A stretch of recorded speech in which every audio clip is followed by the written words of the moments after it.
மீட்பெரும் நம்முடைய இரட்சகருமாகிய ஆண்டவராய் இயேசு கிறிஸ்துவின் நாமத்தினால் இன்னொரு விஷயம் உங்களை ஒவ்வொரு அன்போடு கூட வாழ்த்தி வரவேற்கிறேன். வேகமாக நாம் செய்தியை பார்த்து கொஞ்ச நேரம் நல்ல ஆவில நிறந்து ஜெபிக்க கர்த்தர் நம்ம ஒவ்வொருவருக்கும் உதவி செய்வாராக. திருப்பிக் கொள்வோம். சங்கீதம் 67 2ஆம் வசனத்துக்கு நேராக ஒரு வாசிங்க.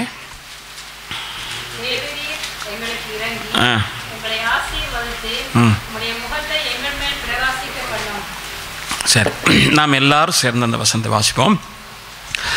தேவரீர் எங்களுக்கு இறங்கி எங்களை ஆசீர்வதித்து உம்முடைய முகத்தை எங்கள் மேல் பிரகாசிக்க பண்ணும். இதை கர்த்தர் இந்த நாளிலே செய்வார். இந்த இடத்துல 3 காரியத்தை நாம் பார்க்கிறோம். தேவரீர் ஆண்டவரே எங்கள் மீது இறங்கும், எங்களுக்கு இறங்கும். 2வது நீங்கள் பார்த்தீங்கன்னு சொன்னால் எங்களை ஆசீர்வதியும். இது ரெண்டும் நமக்கு தேவையான ஒன்று. ஆனால் 3வது பகுதி என்ன சொன்னால் உம்முடைய முகத்தை எங்கள் மேல் பிரகாசிக்க பண்ணும். இது என்னத்துக்கு? எதுக்கு? நீர் எங்களை ஆசீர்வதிக்கணும், நீர் எங்கள் மேலே இறங்கணும். இது நமக்கு தேவையான ஒன்று. உங்கள் முகத்தை எங்கள் மேலே பிரகாசிக்க பண்ணி என்ன பிரயோஜனம்? அவருடைய நாமத்தை மேம்படுத்த. ஏன் சங்கீதக்காரன் இதை கேட்கிறான்? எனக்கு அருமையான கர்த்தருடைய பிள்ளையே, ஆண்டவர் தமது ஜனத்தை ஆசீர்வதிக்கும் போது ஒரு காரியத்தை சொல்லுகிறார். நீங்கள் பார்ப்பீங்கன்னு சொன்னால் என்னாமத்தின் புத்தகம் 6ஆம் அதிகாரம் 25ஆம் வசனத்தை வாசிக்கும் பொழுது, கர்த்தர் தம்முடைய முகத்தை உன்மேல் பிரகாசிக்க பண்ணி உன்மேல் கிருபையாய் இருக்க கடவர் என்று சபையாரை பார்த்து ஆசீர்வதிக்க வேண்டும் என்று சொல்லி ஆசாரியர்களுக்கு ஆண்டவர் ஒரு கட்டளை கொடுக்கிறார். அதாவது தம்முடைய முகத்தை உன்மேல் பிரகாசிக்க பண்ணி. எனக்கு அருமையான கர்த்தருடைய பிள்ளை, அன்பான தேவ ஜனமே, அப்படியே இருந்தால் சங்கீதக்காரன் இதில் சொல்லுகிறதுக்கு ஒரு காரியம் என்னவென்று சொன்னால், உம்முடைய ஒளியை பிரகாசிக்கும் போது எங்கள் முகம் பிரகாசிக்கும். உங்கள் முகத்தின் ஒளி எங்கள் முகத்தில் படும் பொழுது எங்கள் முகங்கள் பிரகாசிக்கும். இன்னொரு வகையில் சொல்ல போனால் அந்த ஒளியின் பிரகாசத்தினாலே நாங்கள் பிரகாசிப்போம். எனக்கு அருமையான கர்த்தருடைய பிள்ளை, அன்பான தேவச்சனமே, நம்ம எல்லாருக்கும் தெரியும், சில இலங்கையில் நீங்களும் விளையாண்டுருப்பீங்க, நாங்களும் விளையாண்டுருப்போம். அப்படின்னு சொன்னால் இந்த கண்ணாடி துண்டுகளை எடுப்போம் இல்லையா? கண்ணாடி துண்டுகளை எடுத்து சூரியனுடைய ஒளியை அந்த கண்ணாடியில் வாங்குவோம். வாங்கி அந்த கண்ணாடி என்ன செய்வோம்னு சொன்னால் அங்கெங்கெல்லாம் பிடிப்போம். பார்த்துருக்குறீங்களா? இந்த சூரிய ஒளி இங்கே தான் பட்டது, இந்த ஒளி தெரித்து அங்கே போகிறது. அதுபோல தேவனுடைய ஒளி நம்மேல் பட்டு அது பிரகாசிக்கும் பொழுது அநேகர் அந்த பிரகாசத்தை காண்பார்கள். அதை கர்த்தர் இந்த நாளிலே செய்வார். எனக்கு அருமையான கர்த்தருடைய பிள்ளை, அன்பான தேவ ஜனமே, மோசே குறித்து பார்க்கும் பொழுது, மோசே தேவனுடைய சமூகத்திலே இருந்து கீழே வரும்பொழுது, நீங்கள் யாத்திராமத்தின் புத்தகம் 34ஆம் அதிகாரம் 30ஆம் வசனத்தையும் 35ஆம் வசனத்தையும் நீங்கள் வாசிக்கும் பொழுது பார்த்தா தெரியும். எப்படின்னா, மோசே அங்கிருந்து இறங்கி வரும் பொழுது ஆரோனும் இஸ்ரவேல் புத்திரர் எல்லாரும் மோசையை பார்க்கும் பொழுது அவன் முகம் பிரகாசித்திருக்கிறதை கண்டு அப்படின்னு போட்டிருக்கு. அவனுடைய முகம் பிரகாசித்திருந்ததை எல்லாரும் என்ன செய்தார்களாம்? பார்த்தார்கள். ஏன் இவனுடைய முகம் பிரகாசித்தது? இதற்கு என்ன காரணம் என்று சொன்னால், இவன் மலையில ஆண்டவர் சொன்னார், நீ மலையில ஏறி வா அப்படின்னு சொல்லி. சுற்றிலும் ஒருவரும் கூட இல்லை, எதையுமே பார்க்க முடியாது, இருக்கிறதெல்லாம் ஆண்டவர் ஒருவர் தான் அவன் முன்னால இருக்கிறாரு. ஆண்டவருடைய முகத்தை 40 நாள் பார்த்து கொண்டிருந்தான். திரும்பி வரும் பொழுது அந்த முகத்தின் ஒளி இந்த முகத்தில் பட்ட உடனே இந்த ஒளி எல்லாருக்கும் முன்னதாக பிரகாசித்தது. இன்றைக்கு தேவனுடைய முகத்தை பார்க்கிற கர்த்தருடைய பிள்ளையினுடைய வாழ்க்கையிலே ஒரு பிரகாசத்தை கொடுக்க நான் இன்றைக்கு முன்முள்ளவராயிருக்கிறார். எனக்கு அருமையான கர்த்தருடைய பிள்ளை, அன்பான தேவ ஜனமே, அது யாராவும் இருக்கலாம். ஏனென்றால் வேதம் இவ்விதமாக சொல்லுகிறது. யோவான் 1ஆம் அதிகாரம் 9ஆம் வசனத்தை வாசிக்கும் பொழுது, உலகத்திலே வந்த எந்த மனுஷனையும் பிரகாசிப்பிக்கிற ஒளியே மெய்யான ஒளி என்று சொல்லப்படுகிறது. அந்த ஒளி எந்த ஒளி என்றால் அதுதான் கிறிஸ்து என்கிற ஒளி. எனக்கு அருமையான கர்த்தருடைய பிள்ளை, அன்பான தேவ ஜனமே, அப்ப இந்த ஒளி பிரகாசிக்க வேண்டுமானால் நானும் நீங்களும் செய்ய வேண்டியது என்ன என்று சொன்னால், சங்கீதக்காரனுடைய புத்தகத்தில் 34ஆம் அதிகாரம் 5ஆம் வசனத்தை நாம் வாசிக்கும் பொழுது பார்க்கிறோம். அவர்கள் அவரை நோக்கி பார்த்தார்கள், நோக்கி பார்த்த அவர்களுடைய முகங்கள் என்ன செய்ததாம்? பிரகாசித்தது. பிரகாசிக்கப்பட்ட அவர்களுடைய வாழ்க்கையிலே வெட்கம் என்கிறது இல்லை. ஏனென்றால் அவர்கள் வெட்கப்பட்டு போகாதிருந்தார்கள். இன்றைக்கு உங்க முகத்தில் அந்த பிரகாசம் வரும் பொழுது நீங்கள் வெட்கப்பட்டு போகிறது. அதுதான் தேவன் சொல்லும்போது சொன்னார், என் ஜனம் ஒருபோதும் வெட்கப்பட்டு போகிறதில்லை. எனக்கு அருமையான கர்த்தருடைய பிள்ளை, அன்பான தேவ ஜனமே, அப்ப இன்றைக்கு சில வேலையில் சில பிரச்சனைகள் போராட்டங்கள் எல்லாம் வந்தது அப்படின்னு சொல்லுகிற கர்த்தருடைய பிள்ளையே, நான் உங்களுக்கு ஒரு காரியம் சொல்றேன். அதெல்லாத்தையும் மறந்துட்டு பேட்ஸ்மேனை போல பாடுங்க. நடந்ததெல்லாம் நன்மைக்கே நன்மைக்கே நன்றி சொல்லி மகிழ்வேன், இன்றைக்கே நடப்பதெல்லாம் நன்மைக்கே நன்மைக்கேன்னு சொல்லிட்டு பாட்டு படிச்சுக்கிட்டு ஆண்டரை மட்டும் பாருங்க. உங்க முகங்களை பிரகாசிக்க செய்ய ஆண்டவர் உண்மையுள்ளவராக இருக்கிறார். எனக்கு அருமையான கர்த்தருடைய பிள்ளை, அன்பான தேவ ஜனமே, சங்கீதக்காரன் சொல்லும்போது சங்கீதம் 118 27ஆம் வசனத்தை நீங்க வாசித்து பார்த்தீங்கன்னா, கர்த்தர் நம்மை பிரகாசிப்பிக்கிற தேவனாயிருக்கிறார் என்று எழுதப்பட்டிருக்கிறது. அப்ப யாரை பிரகாசிப்பாரு? எல்லாரையும் பிரகாசிக்க செய்கிறதுக்கு அவர் உண்மையுள்ளவராக இருக்கிறார். யாரெல்லாம் அவரை நோக்கி பார்க்கிறாங்களோ அவர்கள் எல்லாருடைய முகங்களையும் ஆண்டவர் பிரகாசிக்க செய்ய உண்மை உள்ளவராக இருக்கிறாரு. அப்படியா இருந்தா முதலாவது ஆண்டவர் எனக்கு இறங்குங்க, இரண்டாவது என்னை ஆசீர்வதிங்க, மூன்றாவது உம்முடைய முகத்தின் ஒளி என் மேல் பிரகாசிக்க பண்ணி என் முகத்தை பிரகாசிக்க பண்ணுங்கள் என்று சொல்லி சங்கீதக்காரன் சொல்லுகிறான். எனக்கு அருமையான கர்த்தருடைய பிள்ளை, அன்பான தேவ ஜனமே, நீங்க பார்ப்பீங்கன்னா யோனா தீர்க்கதரிசியை குறித்து நாம் பார்க்கிறோம். யோனா தீர்க்கதரிசி ஒரு அருமையான தீர்க்கதரிசி. இவன் சொல்லும்போது சொல்லுகிறான் எப்படி என்று சொன்னால், கர்த்தர் இரக்கமும் மன உருக்கமும் நீடிய சாந்தமும் கிருபையும் உள்ளவர் மட்டும் இல்ல, எப்படி மிகுந்த கிருபையும் உள்ளவர் அப்படின்னு சொன்ன 4ஆம் அதிகாரம் 2ஆம் வசனத்தை நீங்க வாசித்து பார்ப்பீங்கன்னு சொன்னா எப்படின்னு சொன்னா, தீங்குக்கு அவர் மனஸ்தாபப்படுகிற கர்த்தர் என்று சொல்லுகிறான். இவனுடைய வாழ்க்கையை குறித்து நீங்க எல்லாரும் அறிந்திருப்பீங்க. என்ன அடிக்கடி சொல்ற ஒரு காரியம் என்னன்னா, எனக்கு பிடிச்ச ஒரு கேரக்டர் வந்து யோனா தான் வேதத்தில். ஏன்னு சொன்னா நம்ம வாழ்க்கையும் அவன் வாழ்க்கையும் கிட்டத்தட்ட ஒரே மாதிரி தான். நம்ம வாழ்க்கையும் அவன் வாழ்க்கையும் ஒரே மாதிரி தான். என்ன பாருங்க, அவன் சொல்லும்போது சொல்றான், ஆண்டோட சொல்றான், ஆண்டவரே நான் தர்சிஸில் இருக்கும் போதே எனக்கு தெரியும். இந்த என்னன்னு சொன்ன, தர்சிஸுக்கு போனதுக்கு காரணம் தெரியுமா? நீர் நினிவேக்கு தான் போக சொன்னீர், ஆனால் நான் தர்சிஸுக்கு போனதுக்கு ஒரு காரணம் இருக்கு. ஏன்னா நான் நினிவேக்கு போய் சத்தியத்தை சொன்னா அவங்க மனம் திரும்புவாங்க, நீர் அவர்களை என்ன செய்ய மாட்டீர், அழிக்க மாட்டீர். அது எனக்கு நல்லா தெரியும். ஆனா இவனுக்கு வேணும் என்ன தெரியுமா? நினிவே பட்டணம் அழியணும், நினிவே பட்டணம் கவிழ்க்கப்படணும், நினிவே பட்டணம் சாம்பலம். யாரு? ஒரு ஊழியக்காரன். இவன் என்ன செய்யறான்னு சொன்னா, போய் எல்லாம் தெரியும், கப்பலில் போனது, மீன் வயிற்றுக்குள்ள போனதெல்லாம் நமக்கு தெரியும். எனக்கு அருமையான கர்த்தருடைய பிள்ளையே, இப்ப மறுபடியும் ஆண்டவர் என்ன செய்யறான்னு சொன்னா, இவனை நினிவேக்கு கொண்டு போய் சேர்த்துட்டாரு. சேர்த்து சொல்றாரு, பிரசங்கம் பண்ணப்பா, நினிவே கவிழ்த்து போடாதபடிக்கு நீ பிரசங்கம் பண்ண. அப்படின்னா இந்த மன உருக்கமுள்ள இரக்கமுள்ள தேவன் என்று சொல்லி நான் அறிந்திருக்கிறேன் என்று சொல்லுகிற அவன் என்ன சொல்லியிருக்கணும்? கர்த்தர் இரக்கமுள்ளவர், அவர் மனதுருக்கமுள்ளவர், அவர் பரிதபிக்கிறவர், நீங்க எல்லாரும் மனம் திரும்பணும், இதைத்தான் சொல்லி பிரசங்கம் பண்ணியிருக்கணும். ஆனா என்ன ஒரே ஒரு பிரசங்கம் என்னது? மனம் திரும்பாட்டி கர்த்தர் கவிழ்த்து போட போறார். கேட்டா கேளு, கேட்காட்டி போன. ஆனா அந்த ஜனங்கள் என்ன செய்தார்கள் சொன்னா, பயத்தோடும் நடுக்கத்தோடும் கூட அந்த வார்த்தையை ஏற்றுக்கொண்டு ராஜா முதல் கொண்டு அங்க இருக்கிற ஆடு மாடுகள் எல்லாமே ஃபாஸ்டிங் போட்டு சாம்பல்ல உட்கார்ந்து ஆண்டவருடைய இரக்கத்துக்காக அழுகிறார்கள். எனக்கு அருமையான கர்த்தருடைய பிள்ளையே, இந்த இடத்துல ஒரு காரியத்தை நான் சொல்ல விரும்புகிறது என்னவென்னு சொன்னா, நம்முடைய ஆண்டவருடைய அன்பு ஒரு விசித்திரமான விசேஷமான ஒரு அன்பு. இந்த யோனா போ அப்படின்னு விட்டுருக்கலாம், இல்லாட்டி போனா அந்த மீன் வயிற்றுக்குள்ளே நீ போயிரு அப்படின்னு இருக்கலாம். ஆனா யோனா நீ மனம் திரும்பணும் அப்படின்றதுக்காக யோனா என்ன செய்யறார் பாருங்க.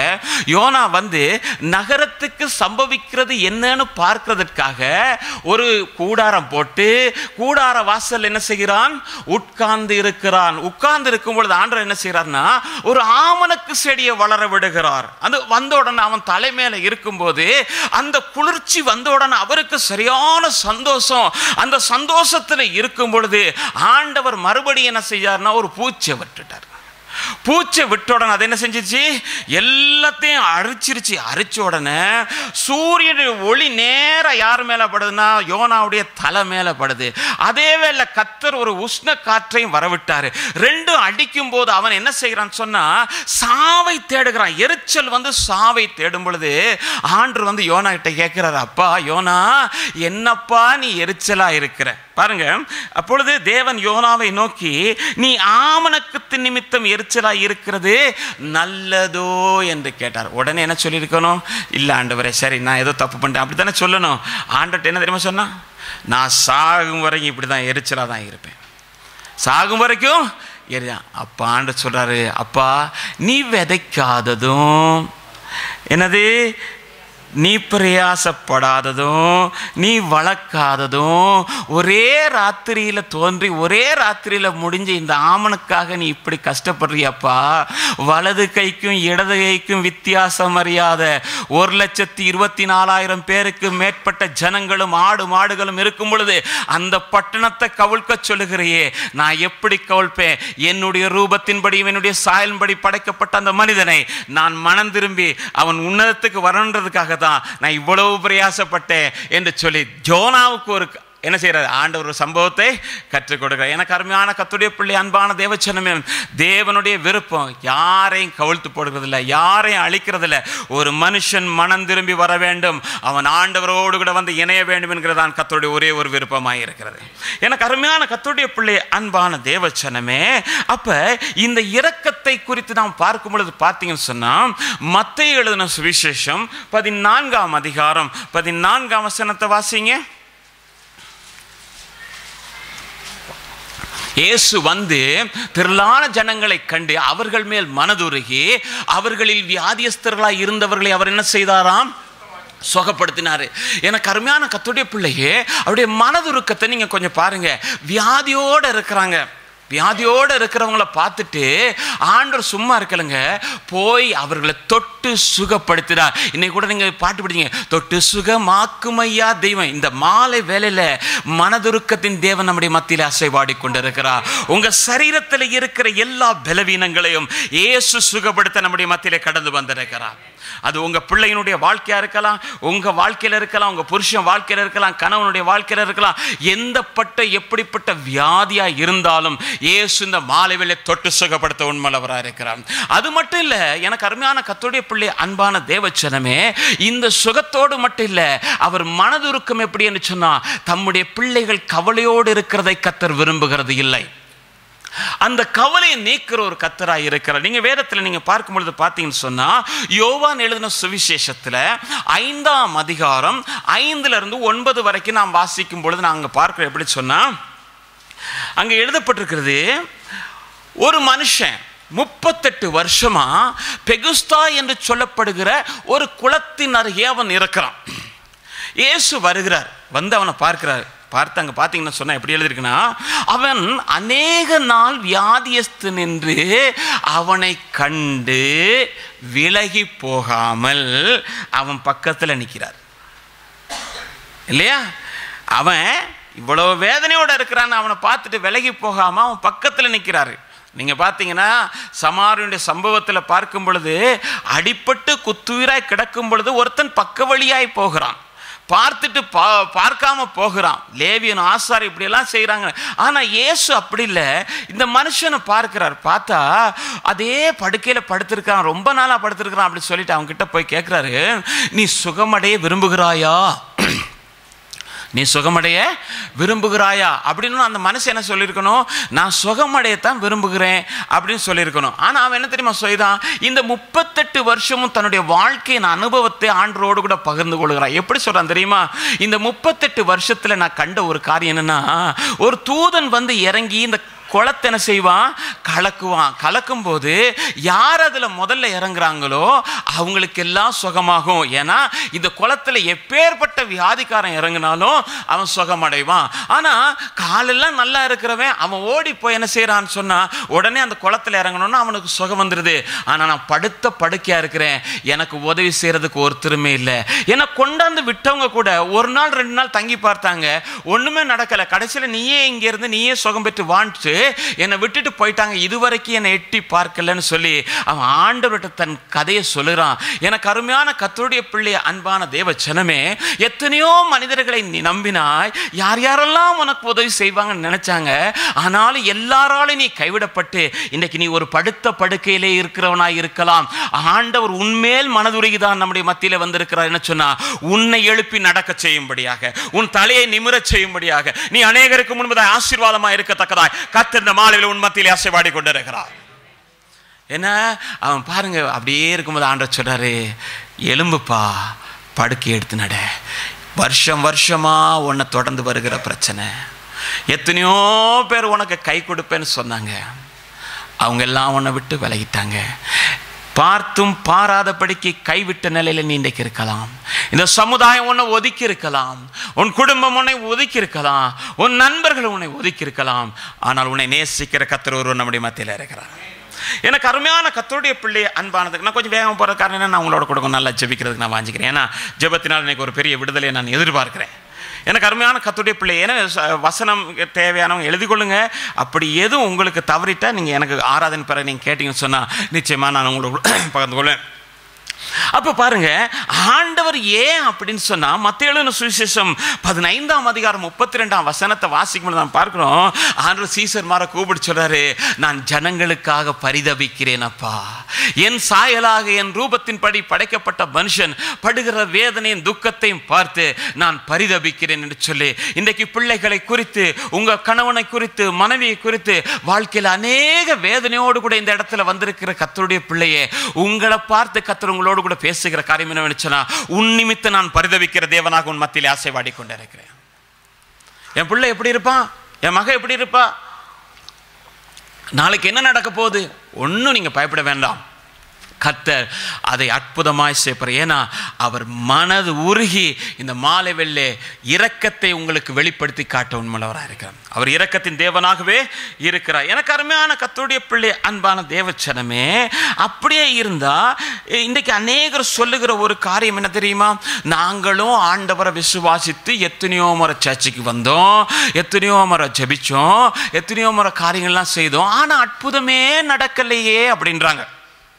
அற்புதமே நடக்கலையே அப்படின்னு. அதான் நான் யோசித்து பார்க்கும் பொழுது நான் ஒரு காரியத்தை யோசித்தேன். என்னன்னு சொன்னால், இப்போ சாதாரணமாக தலைவலிக்கு ஒரு டிஸ்பிளினை போட்டால் சரி, கொஞ்சம் ஒரு பெரிய வியாதி வருத்தம் வந்துட்டு சொல்லுமே, டாக்டர்கிட்ட கூப்பிட்டு போகிறீங்க. டாக்டர்கிட்ட கூப்பிட்டு போனோன்னே அவர் ஒரு பெரிய லிஸ்ட்டு போட்டு தர்றாரு. ஏன்னா டாக்டர் மாதிரி நினச்சிவாங்க, சாதாரண லிஸ்ட் போட மாட்டாங்க, பெரிய லிஸ்ட்டு போடுவாங்க. இந்த மருந்து இந்த மருந்து இந்த மருந்து, ஒரு மருந்தை தேனோட சாப்பிடுங்க, இன்னொரு மருந்தை தண்ணியோட குடிங்க, இதை தண்ணியில் கலக்கி குடிங்க, அதே வேளை இதை சாப்பாட்டுக்கு முன்னதாக குடிக்கணும், இது சாப்பாட்டுக்கு பிறகு குடிக்கணும் சொல்லி ஒரு லிஸ்ட்டை உங்ககிட்ட கொடுக்குறாருன்னு வச்சுக்கோமே. உங்களுக்கோ உங்கள் பிள்ளைகளுக்கோ வருத்தம், யாருக்கோ வருத்தம் அப்படின்னு வந்துருச்சு. நீங்கள் என்ன செய்றீங்கன்னு சொன்னால், அதை எடுத்துகிட்டு நேராக எங்கே போகிறீங்க, பாமசிக்கு போகிறீங்க. பாமசிக்கு போய் மருந்தை கொடுத்தோன்னு அவன் என்ன செய்வான், ஒரு பேக் வேணுமான்னு கேட்பான். பேக்கில் அள்ளி போடுங்க, எல்லாத்தையும் போட்டு அப்படியே வீட்டில் கொண்டாந்து என்ன செய்றீங்க, ஒரு மூலையில் வைத்து பார்த்துக்கிட்டே இருக்கிறீங்க. 3வது கிழமை நீங்கள் மறுபடியும் டெர்மினுக்கு போகணும். மருந்தை பார்க்குறீங்க, உங்கள் பாட்டுக்கு அவன் சில சாப்பாடு சாப்பிட வேணான் இருப்பான். எல்லா சாப்பாடு சாப்பிட்டு எல்லா மாதிரி எல்லாம் இருந்துட்டு நீங்கள் போகிறீங்க, ஆனால் ஒரு சுகமும் வரல. டாக்டர்கிட்ட சொல்கிறீங்க, நீ காசு வாங்கின, நீ மருந்து கொடுத்த, ஒன்றும் சுகம் இல்லைன்னா அவன் என்ன செய்வான், அவன் கேட்பான், நான் கொடுத்தது போலவே நீங்கள் குடிச்சிங்களா, நான் சொன்னது போலவே நீங்கள் செய்தீங்களா? அதெல்லாம் ஒன்றும் நாங்கள் செய்யலை, நாங்கள் சுகத்தை தான் விரும்புகிறோம். விளங்குதா? விளங்குதா? சுகத்தை தான் நாங்கள் விரும்புகிறோம், அற்புதத்தை தான் நாங்கள் எதிர்பார்க்கிறோம். மருந்து மருந்து மாதிரியே இருக்கட்டும்.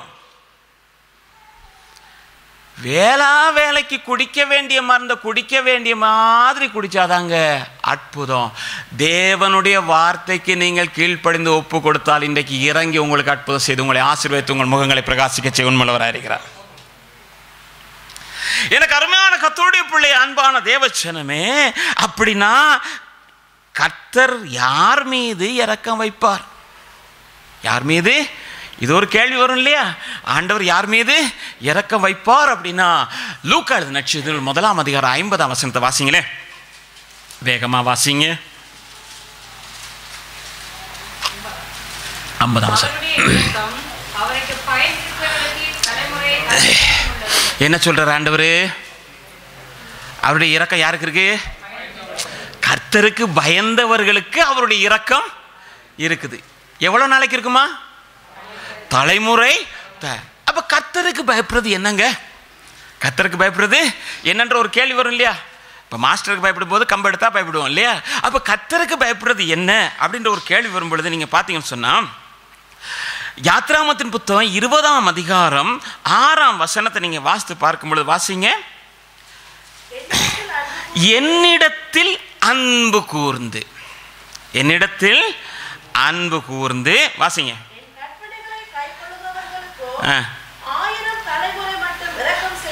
அப்ப கர்த்தருக்கு பயப்படுகிறவர்களுக்கு தலைமுறை தலைமுறையாக என்ன செய்வாரு? இறக்க செய்வாரு. அப்ப யாருக்கு இறக்க செய்யறாரா? 1000 தலைமுறை யாருக்கு இறக்க செய்வார் அப்படின்னு சொன்னா, அவருடைய கற்பனைகளுக்கு கை கொள்ளுகிறவர்களுக்கு. அவர்கள் யார் என்றால் கர்த்தர் மேலே அன்புள்ளவர்கள். கர்த்தர் பேரில் அன்புள்ளவங்க என்ன செய்வாங்கன்னா, அவருடைய கட்டளைகளை கை கொள்ளுவார்கள். கை கொள்ளுகிற அவர்கள் மேல் கர்த்தர் இரக்கமுள்ளவராய் இருக்கிறார். இரக்கமுள்ளவருடைய முகங்களை கர்த்தர் இந்த மாலையிலே பிரகாசிக்க செய்ய உண்மையுள்ளவராக. எனக்கு அருமையான கர்த்தருடைய பிள்ளை, அன்பான தேவச்சனமே, அப்படியா இருந்தா தேவனுடைய அந்த காரியத்தை நாம் பார்க்கும் பொழுது வாசிக்கலாம். 1 யோவானுடைய புத்தகம் 5ஆம் அதிகாரம் 3ஆம் வசனத்துல இந்த கற்பனை எப்படிப்பட்டது அப்படின்னு சொல்லும் பொழுது பாருங்க, அங்க போட்டிருக்கு, அவர் வாசிங்க.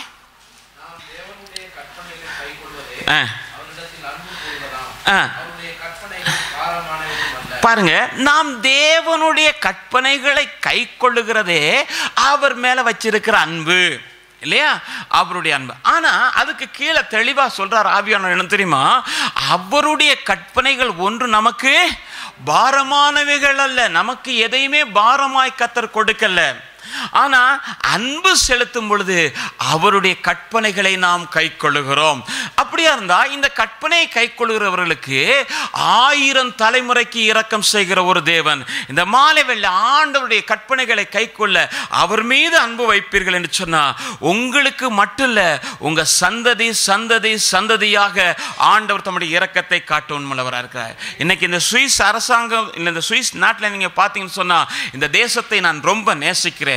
எல்லாருக்கும் அன்பு காட்டுற தேசம். ஆனா இந்த தேசத்தில் ஒரு பகுதியில் நீங்க பார்த்தீங்கன்னா, தேவனுக்கு பிரியமில்லாத அக்கிரமம் மிகுதியாய் பெருகி இருக்கிற ஒரு தேசம் என்று சொல்லலாம்.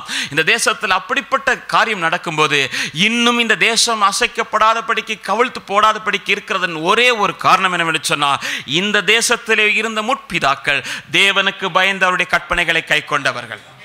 அவர்கள் நிமித்தமாக, தேவன் கொடுத்த வாக்குத்தத்தின் நிமித்தமாக தலைமுறை தலைமுறைக்காக அவர் இறங்கி கொண்டிருக்கிறார். எனக்கு அருமையான கர்த்தருடைய பிள்ளை, அன்பான தேவச்சனமே, அப்ப கற்பனைகளை கை கொள்ளும் பொழுது வாசிக்கலாம். ஓசியா தீர்க்க தரிசன புத்தகத்தில் 14ஆம் அதிகாரம் 3ஆம் வசனத்தில் வாசிங்க. அசீரியா எங்களை ரட்சிப்பதில்லை, நாங்கள் குதிரைகள் மேல் ஏறமாட்டோம், சொல்ல மாட்டோம். அப்ப யார் இரக்கம் பெறுவா அப்படின்னு சொன்னா, அசீரியா எங்களை ரட்சிப்பது இல்லை, நாங்கள் குதிரைகள் மேல் ஏற மாட்டோம், எங்கள் கையின் கிரியைகளை பார்த்து நீங்கள் எங்களுக்கு தேவர்கள் என்று சொல்ல மாட்டோம், திக்கற்றவன் உம்மிடத்தில் இரக்கம் பெறுவான் என்று மட்டும் சொல்லுவோம். அப்படித்தானே இருக்கு. திக்கற்றவன் உம்மிடத்தில் இரக்கம் பெறுவான். ஆண்டவரே உம்மை மட்டும்தான் நம்பி இருக்கிறோம் என்று சொல்லுகிறவர்களுக்கு ஆண்டவர் இரக்கம் செய்கிறவராயிருக்கிறார்.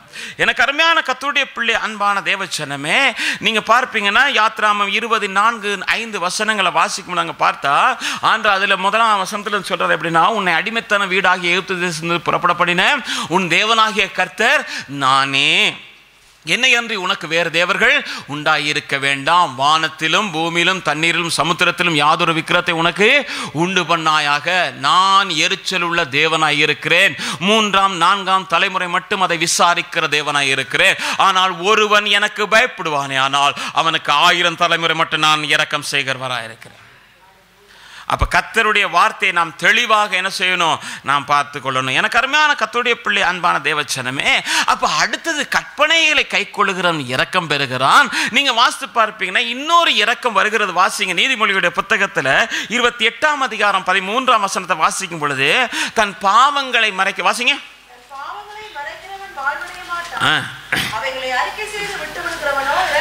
அப்ப யாருக்கு இரக்கத்தை கர்த்தர் கொடுக்கிறாரு? பாவங்களை அறிக்கை செய்து விட்டு விடுகிறவன். பாவம்னு தெரியுது, கர்த்தருக்கு பிரியமில்லாத எந்த காரியமா இருந்தாலும் அது பாவம் தான். அந்த பாவம் உணர்த்தப்படும் பொழுது அறிக்கை செய்து விட்டுறணும்.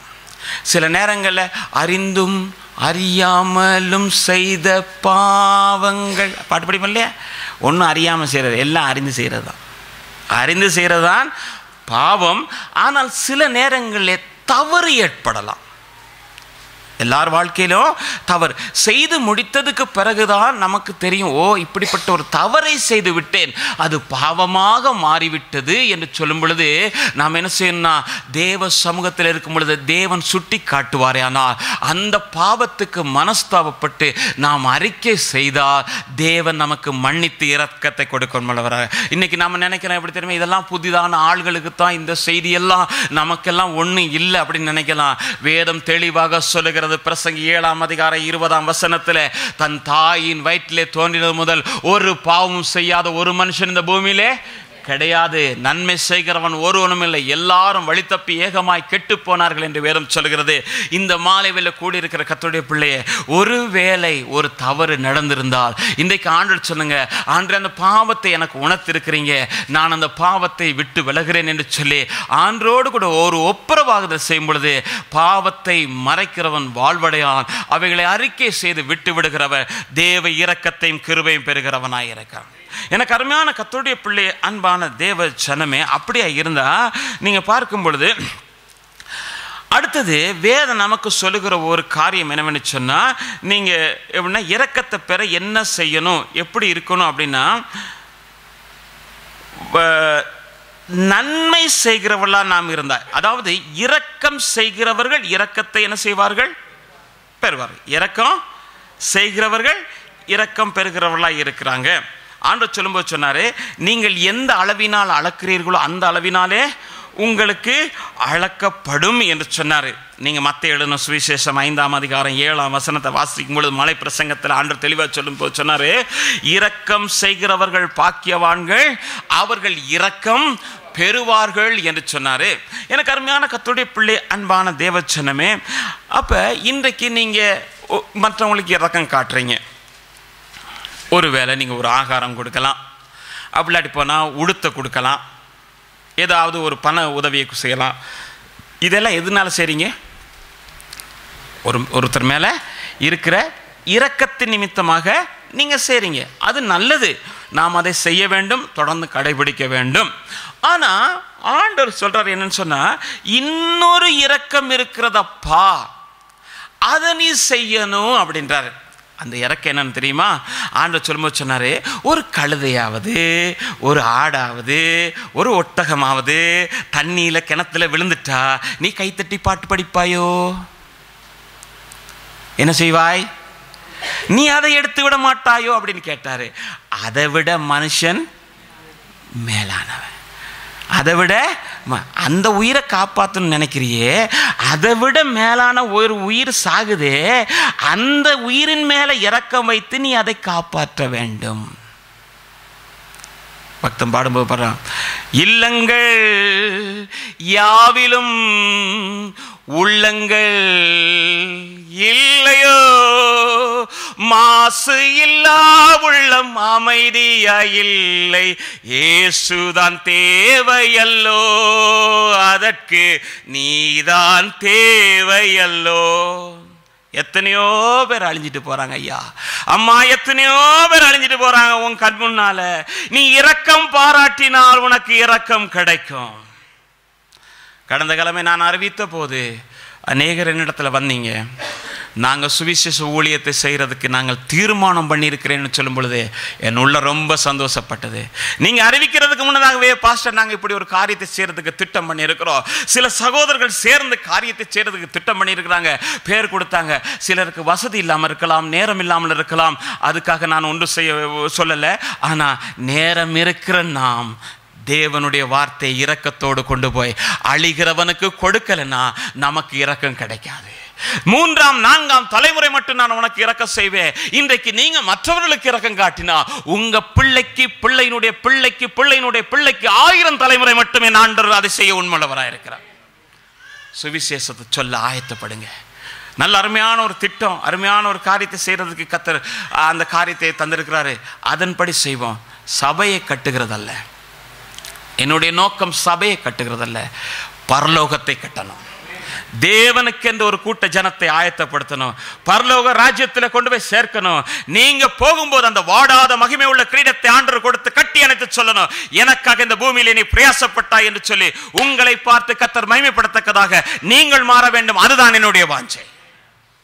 எனக்கு அருமையான கர்த்தருடைய பிள்ளை, அன்பான தேவச்சனமே, நீங்க பார்ப்பீங்கன்னு சொன்னா ஆதியாகமத்தின் புத்தகத்தில் 19ஆம் அதிகாரம் 16ஆம் வசனத்தை நீங்க வாசிக்க பார்க்கிறீங்க. எப்படின்னா, வாசிங்க.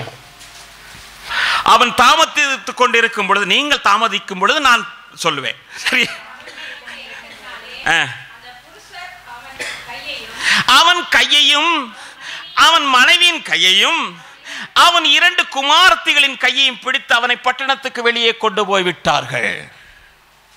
எனக்கு அருமையான கர்த்தருடைய பிள்ளையே, இந்த லோத்தை குறித்து நமக்கு தெரியும். இந்த லோத்து பட்டண வாசல்ல இருந்து அந்த சோதோம் கொமோராவிலே இருக்கிற ஜனங்களுடைய அக்கிரமத்தை பார்த்து இருதயத்திலே வாதிக்கப்பட்ட ஒரு மனுஷன் என்று சொல்லி பார்க்கிறோம். அதே அதிகாரத்தில் 6-7 வசனங்களை நீங்க வாசித்து பார்க்கும்போது அங்க சொல்றான், சகோதரரே, இப்படி அக்கிரமம் செய்யாதீங்க ஐயா, பாவத்தை செய்யாதீங்க, அழிவிலிருந்து மீட்கப்பட வேண்டும் என்று சொல்லி அவன் சொல்லுகிறான். ஒரு நோவா தேவனுடைய வார்த்தை பிரசங்கித்தார். இந்த உலகம் அழிய போகிறது, அதிலிருந்து நீங்கள் மீட்கப்பட வேண்டும் என்று சொன்னார். லோத்தினுடைய குடும்பத்தையும் நோவாவுடைய குடும்பத்தையும் கர்த்தர் பார்த்தார். இரக்கமுள்ள அந்த மனிதருடைய குடும்பத்தை கர்த்தர் விடுவித்துக் கொண்டு போனார். நோவாவை ஒரு பேழையில வைத்து பாதுகாத்தார். இவனுடைய கைகளை பிடித்து மனைவியின் கைகளை இழுத்து பிள்ளைகளுடைய கைகளை இழுத்து ஓடிப்போங்கள், நான் இந்த தேசத்தை அழிக்கப் போகிறேன் என்று சொல்லி கர்த்தர் அன்றைக்கு செய்தது போல அதி சீக்கிரத்தில் இந்த உலகத்துக்கு ஒரு பெரிய அழிவு வரத்தான் இருக்கிறது. அதற்கு முன்பதாக ஆண்டவராக இயேசு கிறிஸ்து இந்த பூமிக்கு வரத்தான் போகிறாரு. ஆயத்தமாய் இருக்கிறவர்கள், இரக்கம் செய்கிறவர்களை கூட்டிக் கொண்டு போகத்தான் போகிறார். அதற்கு ஆயத்தப்படத்தக்கதாக கர்த்தர் நம்ம ஒவ்வொருவருக்கு பலன் கொடுப்பாராக. எனக்கு அருமையான கர்த்தருடைய பிள்ளை, அன்பான தேவச்சனமே, புலம்பலுடைய புத்தகம் 3ஆம் அதிகாரம் 22ஆம் வசனம் சொல்லும்போது சொல்லுகிறது, அவருடைய இரக்கங்களுக்கு முடிவே இல்லை என்று சொல்லி. அவருடைய இரக்கங்களுக்கு, அப்ப இந்த இரக்கத்தை பெறுகிறதுக்கு இப்ப இவ்வளவு நேரம் நாம் என்ன செய்யணும் அப்படின்னு சொன்னா, அவருடைய கற்பனைகளை கை கொள்ளணும், அவர்களை அன்பு கூறணும், அதே வேளை ஆத்தும ஆதாயப்படுத்தணும், இப்படி எல்லாம் நாம் பார்த்தோம் இல்லையா. எனக்கு அருமையான கர்த்தருடைய பிள்ளையை, கடைசியாக நாம் பார்ப்போம் என்று சொன்னா, வாசிங்க சங்கீதம் 123 2ஆம் வசனம். இதோ வேலைக்காரரின் கண்கள் தங்கள் எஜமானர்கள் கையை நோக்கி இருக்கிற போலவும், வேலைக்காரரின் கண்கள் தன் எஜமானியின் கையை நோக்கி இருக்கிற போலவும், எங்கள் தேவனாய கர்த்தர் எங்களுக்கு இரக்கம் செய்யும் வரைக்கும் எங்கள் கண்கள் அவரையே நோக்கி இருக்கிறது. சரி, எப்படி? இதோ வேலைக்காரரின் கண்கள் தங்கள் எஜமான்களின் கையை நோக்கியிருக்கிறமா போலவும், வேலைக்காரியின் கண்கள் தன் எஜமாட்டின் கையை நோக்கி இருக்குமா போலவும், எங்கள் தேவனாகிய கர்த்தர் எங்களுக்கு இரக்கம் செய்யும் வரைக்கும் எங்கள் கண்கள் அவரையே நோக்கி இருக்கும். எங்களுக்கு இறங்கி எங்களை ஆசீர்வதித்து உம்முடைய முகத்தின் ஒளியை எங்கள் மேல் பிரகாசிக்க பண்ணும் ஆண்டவரே.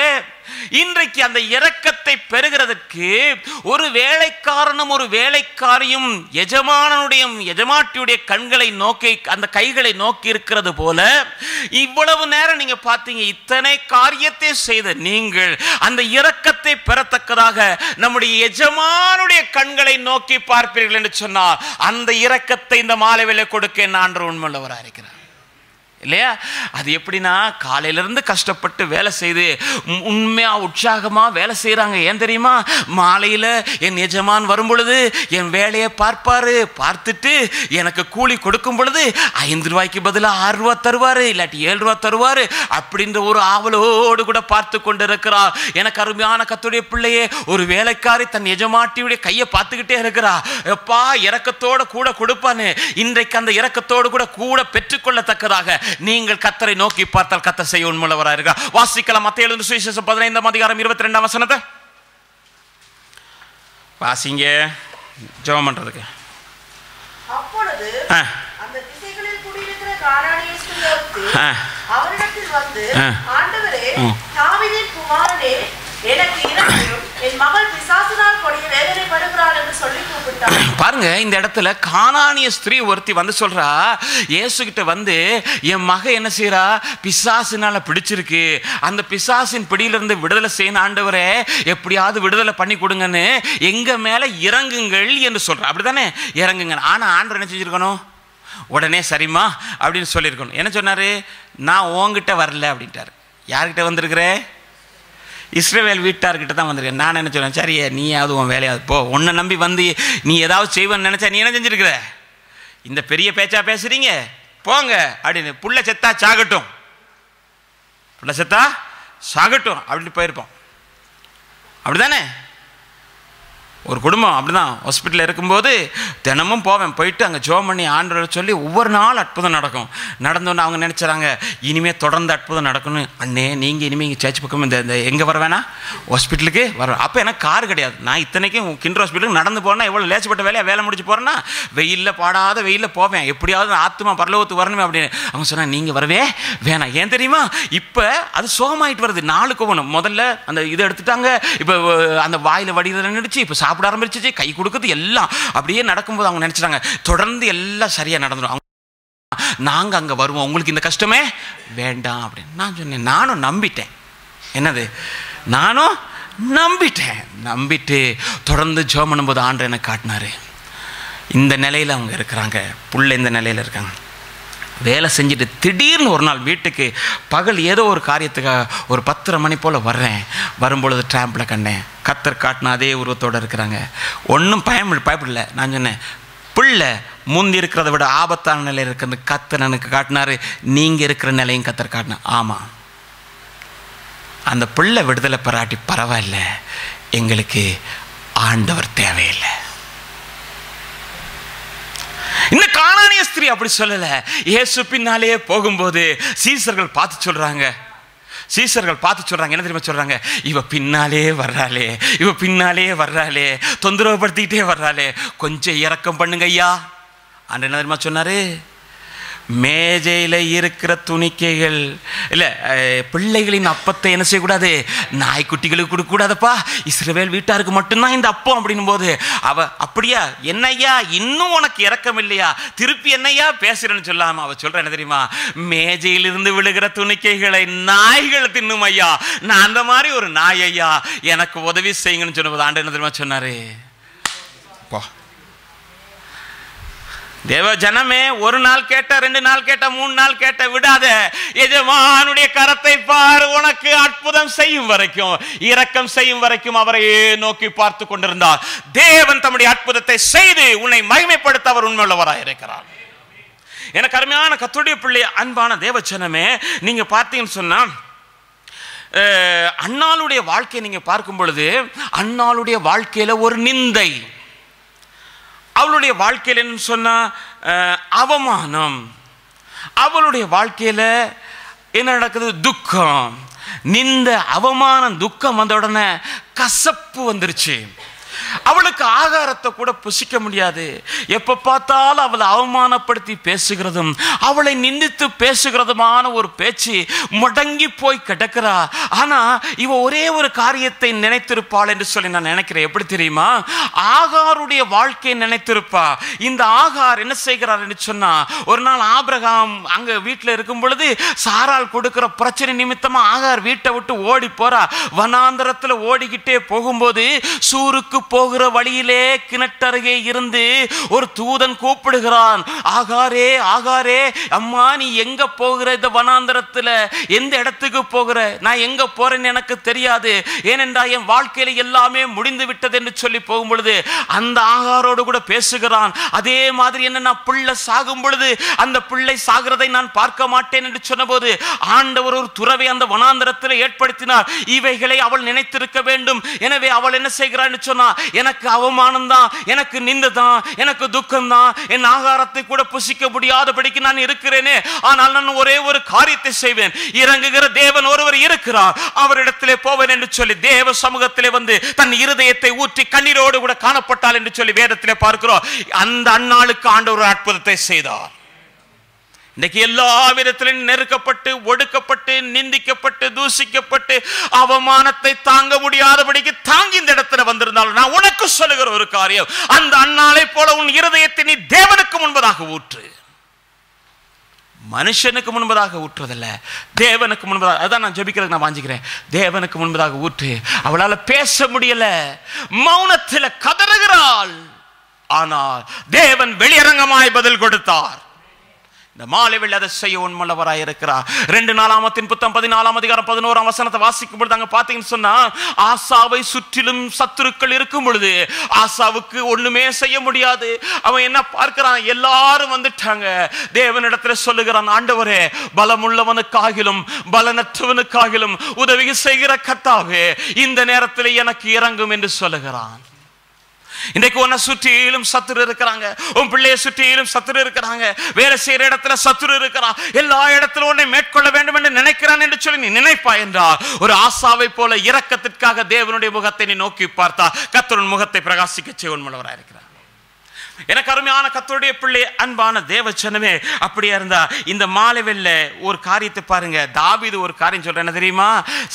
2 சாமுவேல் புத்தகத்துல 24ஆம் அதிகாரம் 14ஆம் வசனத்தின் பிற்பகுதியை சொல்றா, தேவனிடத்திலே நான் போவேன். ஏன் தெரியுமா? அவருடைய இரக்கங்கள் மகா பெரிது, மனுஷர் கையில் நான் என்ன செய்ய மாட்டேன், விழாதிருப்பேனாக. தேவனுடைய இரக்கங்கள் இன்றைக்கும் பெரிது சகோதரா, தேவனுடைய இரக்கங்கள் இன்றைக்கும் பெரிது சகோதரி. நீ கர்த்தருடைய கரத்தில் விழு, அவருடைய பாதத்தில் விழு, நீ வெட்கப்பட்டு போகிறதில்லை. உங்களுக்கு வாக்குத்தத்தமா ஒரு வசனத்தை நான் சொல்றேன், வாசிங்க. ஏசாயா தீர்க்கதரிசன புத்தகம் 30ஆம் அதிகாரம் 19ஆம் வசனம்.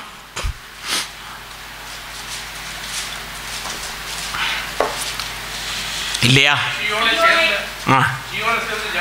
சீயோனை சேர்ந்த ஜனங்கள் எருசலேமில் வாசமாகி இருப்பார்கள். இனி நீ அழுது கொண்டிராய், உன் கூப்பிடுதலின் சத்தத்துக்கு அவர் உருக்கமாய் இறங்கி அதை கேட்டவுடனே உனக்கு மறு உத்தரவு அருளுவார். எனக்கு அருமையான கர்த்தருடைய பிள்ளை, அன்பான தேவச்சனமே, சீயோனை சேர்ந்த நாம எல்லாம் யாரு? சீயோனை சேர்ந்தவர்கள். எங்கே வாசம் பண்ணுகிறோம்? எருசலேம் என்னது? தேவனுடைய சபை. அப்ப சபையிலே வாசம் பண்ணுகிறோம். சீயோனை சேர்ந்த ஜனங்கள் எருசலேமிலே வாசம் பண்ணுகிறார்கள். இந்த எருசலேமிலே வாசம் பண்ணுகிற ஜனங்கள் தான், சீயோனை சேர்ந்தவர்கள் தான். ஆனால் அழுது கொண்டே இருக்கிறார்கள். அப்படித்தானே? அழுது கொண்டே இருக்கிறாங்க. ஆண்டவர் சொல்றாரு, உன் கூப்பிடுதல் சத்தத்துக்கு நான் என்ன செய்தேன், செவி கொடுத்துட்டேன். இனி நீ அழமாட்ட, உனக்கு என்ன செய்யறேன், நான் உத்தரவு கொடுத்து உன்னை மகிமைப்படுத்த போறேன். அநேக பாரத்தோடு வந்திருக்கியா சகோதரா? துக்கத்தோடு வந்திருக்கிறியா? எதிர்காலம் தெரியாதுன்னு வந்திருக்கிறியா? உன் பிள்ளையை குறித்து கவலையா? என்ன செய்வோன்னு தெரியாமல் இருக்கிறியா? நீ நிந்திக்கப்பட்டிருக்கியா? அவமானப்படுத்தப்பட்டிருக்கியா? உன்னை துக்கம் மூடி இருக்குதா? அன்றைக்கு கசப்பான ஒரு ஆகாரத்தை போல அவளுடைய வாழ்க்கை இருந்ததே, ஆசாவுடைய வாழ்க்கையில் இருந்ததே. இன்றைக்கு இந்த சூழ்நிலை இருக்கிறியா? ஆண்டவருடைய வார்த்தை என்ன சொன்னா, நீ இன்னைக்கு கூப்பிடும்போது நான் உன்னை கேட்டுறேன். இனி நீ அழுது கொண்டிராய், நீ அழுது கொண்டு இராய். விசுவாசித்த மட்டும்தான் கர்த்தருடைய வார்த்தை இன்னைக்கு வரும். விசுவாசி கேட்ட மாதிரியே போயிடும், காத்தோடையே போயிடும். நீங்கள் ஒரு பக்கம் கேட்கும்போது பிசாசு இன்னொரு பக்கம் சொல்லுவாங்க, இதெல்லாம் கதைங்க, என்னத நம்பாத, இப்படி தான் சொல்லுவாங்க. அடைந்தவன் சொல்லுகிறேன், அனுபவித்தவன் சொல்லுகிறேன். என் ஆண்டவர் போய் சொல்லுகிறதற்கு மனுஷன் அல்ல. சங்கீதம் 118:27 சொல்லுது, கர்த்தர் நம்மை போதும். அப்படியா இருந்தா அழுதுகிட்டு இருக்க சகோதரனே, சகோதரியே, இன்னைக்கு உன் மேலே உருக்கமாக இறங்கி உன் விண்ணப்பத்தை கேட்டு உனக்கு மறு உத்தரவு கொடுக்குறாரு, உன்னை ஆசீர்வதிக்க போகிறாரு. ஆசீர்வாதத்தை குறித்து நான் பேசுகிறதா இருந்தால் எனக்கு ரொம்ப நேரமாகும். யாக்கோபு ஆசீர்வாதத்தை கேட்டான், யாப்பேஸ் ஒரு ஆசீர்வாதத்தை கேட்டான். தேவனோடு கூட போராடி கேட்டவர்கள், அவர்களுக்கு கர்த்தர் மறுக்கலை. இன்றைக்கு மாலைவேளை எத்தனை பேருக்கு இந்த ஆசீர்வாதம் வேணும்? ஏன்னா நான் அவங்க கூட கொஞ்சம் நேரம் ஜெபிக்க போகிறேன். நல்லா ஜெபிக்கிறவங்க ஆண்டு இந்த ஆசீர்வாதத்தை பெற போகிறேன்னா, எப்படி முழங்கள் நின்று கதறி ஜோமனுங்க, என்ன பார்க்க வேண்டாம், ஆசீர்வாதத்தை கேட்டு பெற்றுக்கொள்ளுங்க. கர்த்தர் நிச்சயமாக அவங்களை ஆசீர்வதிப்பார். கர்த்தர் இறங்கி எங்களை ஆசீர்வதித்து எங்கள் முகத்தை பிரகாசிக்க பண்ணுவார் என்று சொல்லி விசுவாசிக்கிற எல்லாரும் நாம் நல்ல சோமன் ஆண்டு சொல்லுங்கள். அது எப்பேற்பட்ட காரியமாக இருக்கலாம், வியாதியாக இருக்கலாம், உன் கடன் பிரச்சனையாக இருக்கலாம், உன் கண்ணீர் நிறைந்த வாழ்க்கையாக இருக்கலாம், கவலையாக இருக்கலாம், ஏதாக இருந்தாலும் சரி, கர்த்தர் இந்த மாலையில் ஒரு அற்புதத்தை செய்ய போகிறாரு, ஒரு அதிசயம் செய்ய போகிறாரு. ஓ ரிபாலாபா ஷபாலாபா